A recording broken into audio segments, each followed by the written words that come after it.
Best of r/confessions episode 5. Subscribe for edit videos daily. I can't tell anyone yet. Backstory. When I was 18, a specialist told my mom and I that the excruciating pain I felt during my lady time was caused by two different problems and I would most likely never have my own children.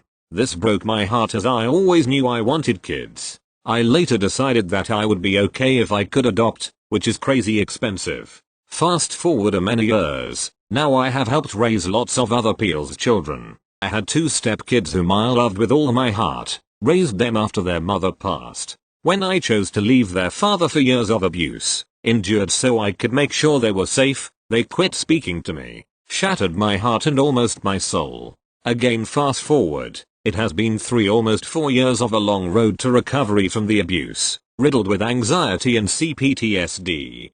Big confession. I am 8 weeks pregnant with a miracle. A few people know, but I want so badly to shout it. I am finally going to have my own baby. I will probably wait to tell the rest of my huge family till well after the safe 12 weeks as I am high risk with my condition and doing it alone in a Catholic family. I just had to put it somewhere. I am having a baby finally. Thank you. Next. Family and neighbors ask me why I pause a lot mowing the lawn. I lie and tell them it was because I get tired. The yard is an acre on a hill, so it's very easy to get tired mowing it with a push mower. That's not why I pause almost every row. The truth is I see little bugs and grasshoppers hopping in front of the lawnmower and will wait for them to get out of the way before mowing the row. Sometimes it will take a while, so I'll put my hand on my back and pretend like I'm catching my breath. I'm not. I'm trying to save the little guys from a horrible death. Thank you.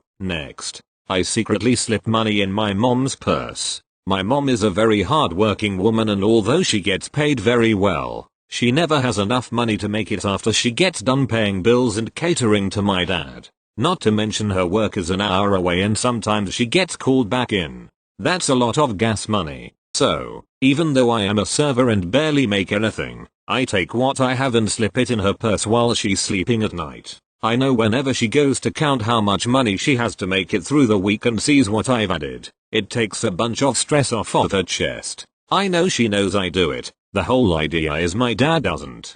He's very greedy with his cash and she basically has to beg on her knees for $20.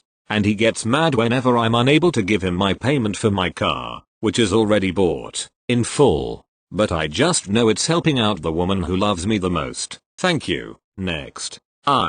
49M, confronted my son's ex-girlfriend in front of her new boyfriend at the convenience store. Backstory: my son is 25 years old. He is an extremely quiet and non-confrontational type person. In honesty, it's somewhat of a shock he had a girlfriend because he has Asperger's, mild form of autism, but he's very high functioning. He dated a girl for a year and she even moved in with him. She, during their relationship, because verbally abusive and even physically towards him. As mentioned, he is not violent and doesn't raise his voice to anyone. He is just a quiet guy, a good guy. Well, she at the end of their relationship decided to cheat on him and even brought the guy over to my son's apartment while he was working. She even brought him over to his apartment to rub she had a new guy in my son's face. A week later she's texting my son and telling him she thinks she's pregnant and wants to meet my son at a Target parking lot. He goes there to meet her like she said and when he gets there he finds her and her new boyfriend there. My son loses it. He never has shown emotion and damages the guy's car bumper. She was never pregnant, just used that to mess with his emotions. Over the course of the next month or so she keeps texting my son saying it was a mistake she left him and that she wanted to come back. He told her no and it pissed her off. She then called the police and claimed that my son had battered her and that she was afraid. The police, without even questioning my son, issued a warrant and went and arrested him at his work and spent the next 5 days in jail before even seeing a judge or talking to police. Once he was able to do that and give his side, charges were dismissed immediately on him. Also, while trumping up fake accusations on my son, she filed a restraining order against him to complete the fake charges. But to this day she tries to contact him, baiting him to respond so she can take the texts to the police. He never responds to her calls or texts. Well, today I stopped at a convenience store to get a Coke and I saw her and her boyfriend in the store. She did not see me in there. My first reaction was to just ignore her, but then I started thinking of the 5 days in jail, the embarrassment of being arrested in front of his co-workers, and the $2,500 bond that he had to put up, and I sorta snapped. I approached her and she smiled at me. I told her that since she had filed a restraining order against my son, it would be best if she stopped trying to contact him. I made sure I said it where her boyfriend could hear it. He said stop harassing his girlfriend, and I told him he should be more concerned with his girlfriend stopped trying to contact her ex that she has a restraining order against, and I walked away. I paid for my drink and went to my car. He came out of the store and started taking pictures of me in my car. He then approached my car, so I got out and stood by my car where we had a verbal exchange. I told him he needed to have his girlfriend stop calling and texting her ex, my son, and that she's playing you. I gave him details of conversations he and her had that she shared with my son, things that he realized my son wouldn't know about since they had broken up. He stormed off and got in his car where she was sitting while we were yelling at each other, faced with tears of joy. It felt good knowing I called her out in front of her boyfriend and knowing she was going to have to answer some tough questions as to why she is still contacting my son while she is dating him and told out a restraining order. Daddy Bear feels good knowing I wrecked her shit. Face with tears of joy. Edit. Thanks for the replies. I posted this, rolled over and went to bed. To see the comments and upvotes are great. Thank you. I have read a handful of comments and should add a few things being discussed. How was he in jail for 5 days if they only have 48 hours to hold? This happened right at the COVID shutdowns. It happened on a Thursday. The judge didn't come in that day nor Friday, so he had to stay in until Monday when a judge came in. Everyone was shocked at how he wasn't walked and let go. Still keeping legal options open. How was bond so high if it was a destruction of property charge? There were 3 initial charges. 2 separate battery charges and a destruction of property. When the bond was set, it was for all 3. Once the battery charges were dropped, the bond wasn't changed by the judge. No idea why. You can get your son in trouble by contacting her when she had a restraining order on your son. When I got home, I called the police department and gave a statement on what happened. One thing I didn't mention is that I videoed the encounter that happened outside because I wasn't going to be trapped in their lies. The police took my statement and created a case number, since I'm not involved in his case, so that if they did go to the police and cry foul again, I and my son would be covered. Thank you. Next. Lonely. Today is my cake day on Reddit and I only have 2 hours left. Honestly, this is not a big deal at all and matters to almost no one but me, but lately I've been feeling so alone. I'm not dating, literally no friends, and the only people I talk to are family and distant co-workers. My heart gets so warmed reading nice comments that people on Reddit leave for others, and I would be genuinely shocked / over the moon if someone wished me a happy cake day. Again, I know it's stupid.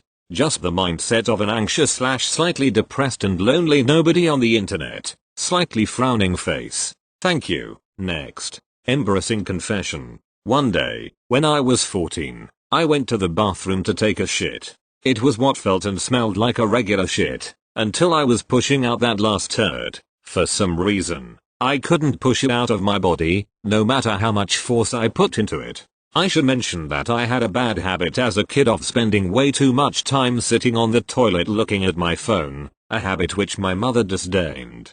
After spending a good 30 minutes trying to finish, I began to worry that because I had been sitting on the toilet for a prolonged length of time, the piece of shit lodged in my rectum might actually be my prolapsed arsehole popping out of my butt. This sounds pretty ridiculous, but I had coincidentally just recently learned from the internet what a prolapsed arsehole is. So it only took a short period of panic for me to come to this unfortunate conclusion. Scared and wanting to preserve my defeated rectum for the hospital to fix, I folded up some toilet paper and tried to shove my butthole back into my butthole. It kind of worked. It was back inside and my hole was no longer dilated.